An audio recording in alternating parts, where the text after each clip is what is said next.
So, Anycubic have stepped up their game of late, and now that both of these printers are offering the same thing from a functionality standpoint, you may be wondering which one you should get. And unfortunately, the decision is not as simple as skipping to the end of the video and I give you an answer, because there is no right answer.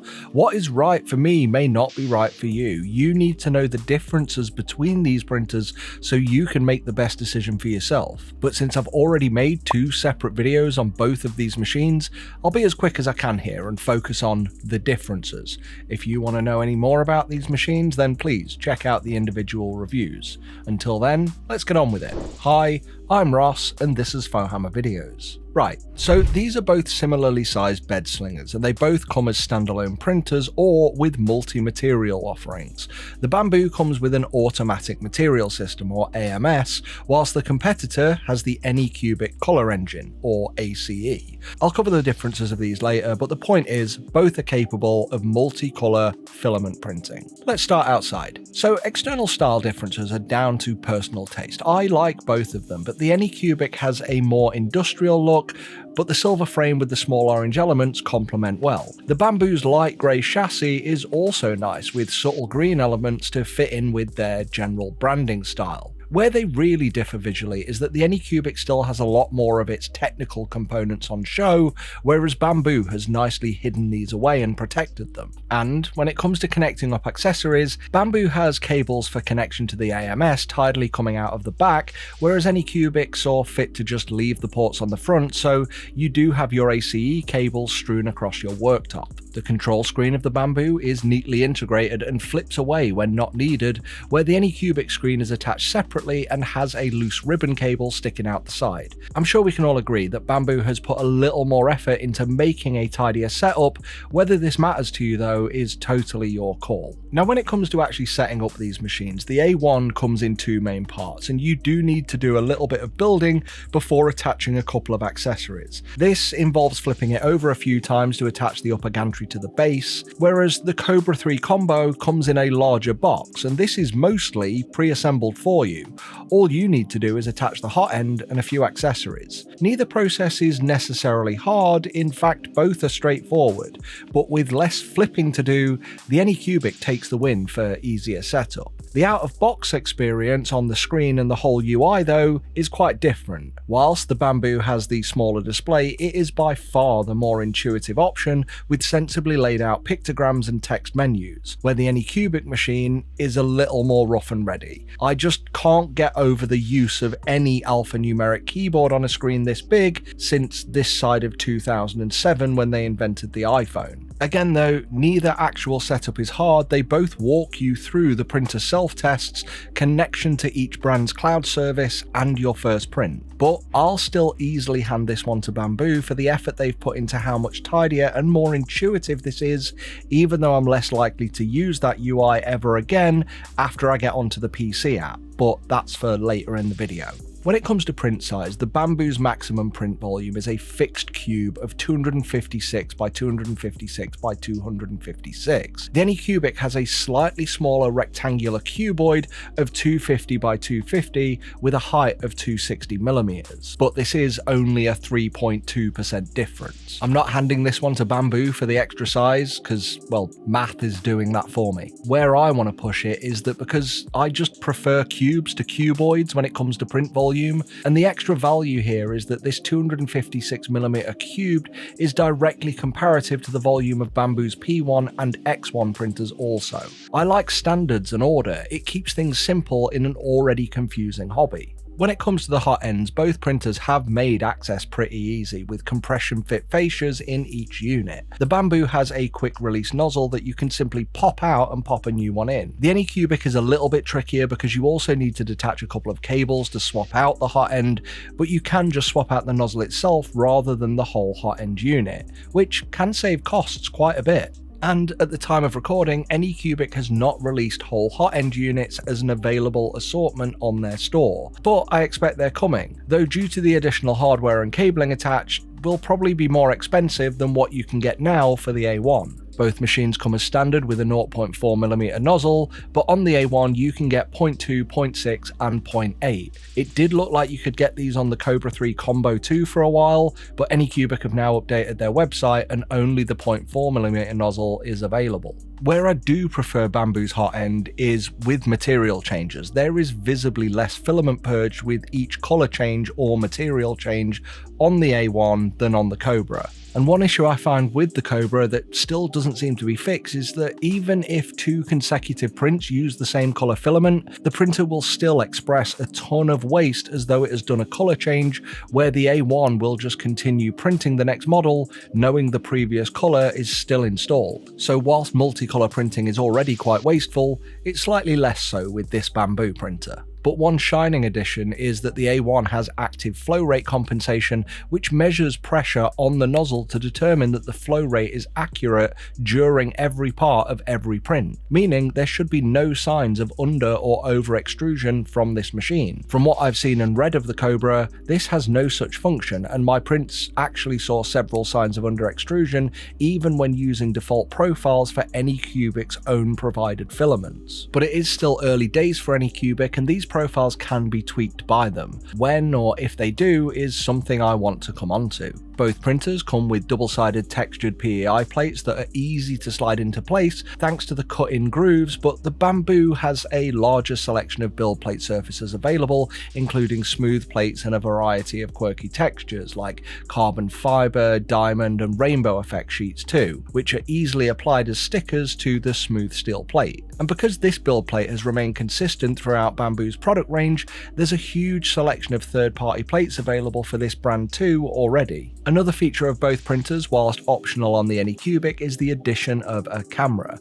With the A1 this comes as standard and is discreetly built into the frame of the Z-rail. It comes with a privacy guard, which also doubles up as an LED diffuser whilst the camera's in use. With the Kobra 3 this camera is an optional extra and, well, it's actually just a controller PCB with a lens attached. You actually need to print the chassis for it, which, well, that's kinda cool and fun. But again, the cable, like the one for the ACE, just plugs in at the front, leaving another cable strewn across your desk. The A1 will automatically capture time lapses of all your prints. Just be careful of what's in its visual range whilst it's active though. And even at night, your time lapses are fairly well lit thanks to this LED and diffuser. Well, enough for you to see what's happening anyway. Both printers will let you remotely view the camera so you can keep an eye on prints, but at night time the Kobra is let down by the only light being attached to the actual hot end itself. Without the whole field of view being lit up, it's actually much harder to detect failures and it won't make good time lapses overnight. Though, at the time of recording, we still don't have the ability to create time lapses on the Kobra. I have been told this feature is coming soon,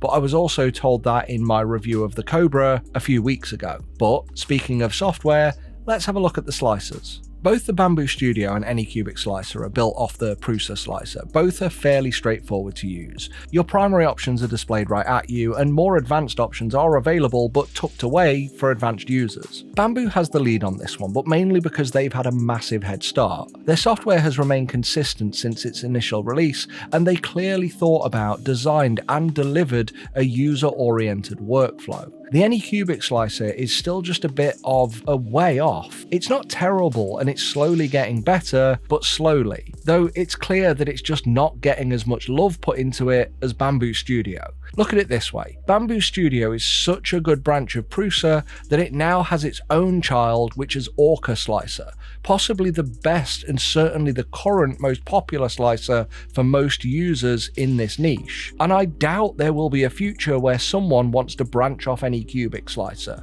That's the difference. Orca has become the one that I wish these brands would just integrate with and give up making their own versions unless they plan to actually try and make a better one. I remarked before in my Kobra review that maybe I just haven't spent enough time with Anycubic slicer and I'm more used to Bambu and Orca branches that this feels different and that's why I don't like it. But now that I've spent more time with it, I'm just cementing my opinion that this needs a massive overhaul for it to even start to compete. Bambu Studio keeps getting better with every release, and even has their STL storefront of completely free and well curated models built into the app itself. One app to find a model, one app to print them. But I feel like Anycubic would take that feedback and go, oh, people want our storefront in the slicer.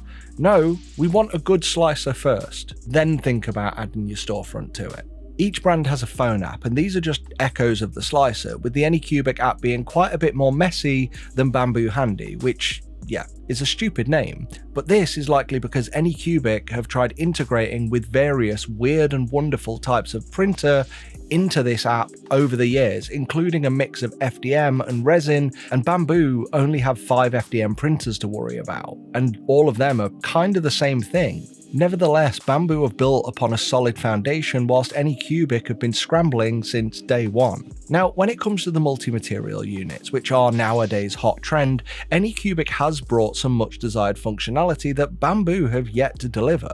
Not only will both units give us the ability to have multicolour prints and the ability to queue up multiples of the same filament so we never need to worry about being in a place to change a reel when it runs out, but here Anycubic have also given us a fully enclosed unit with an integrated heater for filament drying. And for anyone new to FDM printing, yes, plastic filament can absorb moisture, and this can be incredibly detrimental to a print's quality or even success at all. And whilst the A1's AMS serves the function of multiple reels connected to the printer at once for its various functions, and can be top mounted thanks to a 3D printed accessory provided by Bambu, your filament is left open to the elements, and well, that's not the best. Additionally, Bambu's AMS Lite will only natively accept its own reels or reels with an equal diameter center hole. For anything else like popular cardboard spools, you need to 3D print accessories to fill the gap so they actually work. The ACE unit will take any type of reel from plastic to cardboard, and even my own reel of purple Anycubic filament was slightly damaged on one edge,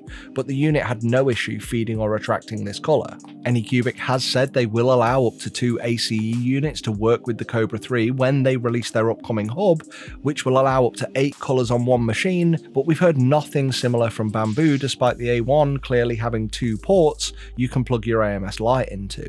However, like with much of the Kobra or Anycubic in general, still, this isn't the most seamless implementation. The ACE requires its own mains power supply, which is totally understandable to power the heater, but to turn this heater on, you need to manually tell the printer to turn it on, set the temperature, and how long you want it to run for. I don't get why the printer doesn't just preheat before a print starts and then keep it on for the exact duration. Hopefully, this is a future update. But I hope you can see by now that these printers pretty much match each other in terms of features, with the A1 having a faster swappable nozzle and a better integrated, more functional camera, whilst the Kobra has the more feature-rich but less well-integrated multi-material system. Now, I know price comes into it when deciding on a printer, and right now the Kobra is give or take $50 to $80 cheaper than the A1. And remember, if you don't want either multi-material system, they're both cheaper without it. It's just not presented to you without it when you first go to the webpage. Now, if you're wanting my pick that I don't normally like to give, but I've got to be honest, it would easily be the A1. Easily. Even if it cost $100 or $150 more, because Bambu is the brand who have delivered a user-oriented experience since day one. Their history is filled with success after success. Even when things went wrong, they succeeded in fixing it. The software is consistently getting developed to add new features to their printers years after release. Anycubic software is comparatively still somewhat messy and has more of a make-do approach than a make-better approach, and they unfortunately have a history of abandoning their machines almost as soon as they stop selling them, if not before, because they aren't selling well enough, and that to us seems like Anycubic just don't care enough about you or me, the consumer. Bambu has kept a consistent design language with many of their parts across their ranges. Now, I know if I buy an A1 now and invest in several build plates, that's not a waste because I'm more confident that I can still use them if I upgrade to a P or X series in the future. Anycubic have almost as many style of build plate as they have printers. But I'm not here to just trash Anycubic, because they do have their best machine ever here. I hope people will buy it. I hope that happens to encourage Anycubic to invest more in this machine's software, to not only bring it in line with Bambu, but to get to the point where they can push features and functionality forward too. You know, actually compete instead of just playing at it like everyone else is. The Kobra 3 is Anycubic's opportunity to prove their dedication to their customers and extend a product's life by building a platform around it. Honestly, and I don't know about you, but I'm tired of the annual side grade cycle of 3D printers, because it doesn't feel like we're really getting upgrades anymore. If in a year from now we see a Kobra 4 with minimal improvements from the Kobra 3, whilst Bambu continues to enhance the A1 through software updates, it will highlight a significant contrast. This will show another generation of Anycubic customers the difference between making a purchase and making an investment. But only time and your investment in Anycubic will show what happens. So if you're liking the Kobra, want to save some money now, and maybe you trust it will be improved upon, please definitely go and buy one. And I know I sound like I'm shelling out a verbal Bambu handy. See, told you it was a stupid name, and many of you still may think I must be getting paid by Bambu to say this stuff. Let me be straight, as I always have been. I do not get paid by any of the brands to make these videos, though I wouldn't mind some of that sponsorship cash from ancillary partners. Where's HelloFresh? Because I actually use HelloFresh. Why can't they sponsor me? But anyway, I'm not paid by any brand. I make my money by you clicking my affiliate links before you make a purchase, and I make 2% to 4% less from Bambu sales than Anycubic sales. The reason I'm pro Bambu is because I want you to watch my videos, choose the right printer for you, have the experience you hoped for and expected because I laid it out up front. That is what will bring you back to me next time when you want to spend more on a newer, bigger printer upgrade, and you click my affiliate links again because you know you can trust me even when you might not agree with me. Speaking of next time, I'd like to say thanks for watching, and thanks to our members for supporting us each month. Please consider joining them to get your names in the credits, along with early access, exclusive videos, and Discord roles. Until next time, me old Bambu, you'll never have a bother with me old Bambu. I changed the lyrics there a little, sorry Dick. Anyway, FauxHammer out.